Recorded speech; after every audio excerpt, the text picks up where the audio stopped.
हरिचंद पर जो हरिचंद मरघटिया बन गए। इधर विश्वामित्र जो थे, विश्वामित्र कठिन परीक्षा कर रहे हैं। एक दिन पंडित जी ब्राह्मण जो होते सो ब्राह्मण ने मैया तारा से कही कि बेटी तारा अपने बच्चा को थोड़ा सा फूल बाग में भेज दो, हमारी पूजा के लिए थोड़े से फूल तोड़ लाए, क्योंकि हमारी पूजा का समय हो चुका है।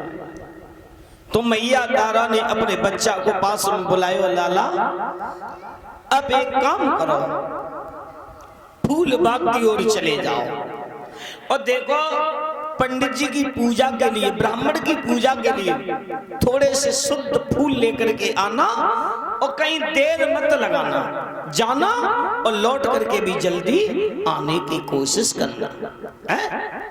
और जो मैया की ये बात सुनी, मात की बात सुनने के बाद में वही छोटे से रोहिदास जो होते तुरंत ही वहां से चलने को तैयार हुए और बताया गया कि मात की बातन में और ले डलिया हाथन में, आरे कुमार चलो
मेरे भैया।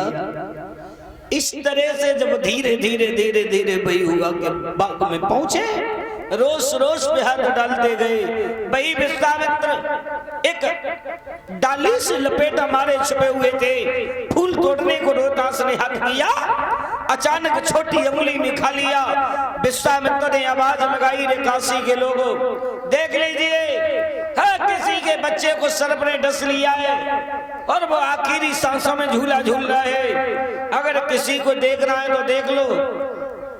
और वो अकेला माँ का लाल तड़प रहा है। मैया ने जब ये बात सुनी, भागती हुई ब्राह्मण के पास आई। ब्राह्मण से अनुमति लेने के बाद जब बाबू में बच्चा आखिरी सांसों में झूला झूल रहा था, पहुंच गई, ढूंढने लगी। कहीं बच्चा जब नजर नहीं आया, देखा पत्तों में छुपा हुआ। रोहिदास हाय माँ और हाय पिता कह रहा था। भागती हुई मैया तारा गई और तारा ने जाकर के अपने बच्चे को जैसे ही उठाया, उठाने के बाद देखा तो मुंह से झाग चल रहा था। काफी देर हो गई, माँ की आंखों से आंसू निकल पड़े। रोहतास ने इतना ही कहा कि माँ अब हमारे शरीर में जहर फैल गया, अब हम तुमसे ज्यादा देर बात करने के योग्य नहीं रहे माँ, रोने से कभी कुछ हो नहीं सकता, सिर्फ इतना है। अब हमें कष्ट इस बात का नहीं कि हम दुनिया छोड़ के चल बसे, कष्ट है तो सिर्फ एक बात का है, इन हाथों से हमने तुम्हारी सेवा नहीं कर पाई। और बोले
आखिरी सांसों में झूला झूलता हुआ माँ की गोदी में सदा सदा के लिए बस हो गया। अब मैया का कर्ण क्रंदन में तुम्हें किन शब्दों में बताऊं, मेरी बाड़ी में अब वो ओज नहीं जो मैं माँ का कर्ण क्रंदन तुम्हें अच्छे शब्दों में समझा सकूं। इतना रोई इतना रोई इतना रोई कि बाग के माली ने जैसे ही देखा, बाग का माली भागता हुआ आया और जवाब दिया, अम्मा संसार में एक बात ध्यान में रखना, आया है सो जाएगा राजा रंक फकीर, कोई सिंहासन चढ़ी गयो, कोई बदोर हो जंजीर, सदा दिन कभी किसी की नहीं हो जाती। माँ इसकी लाश बिगड़ जाएगी, इसकी लाश बिगड़ जाएगी। और माँ ने इतना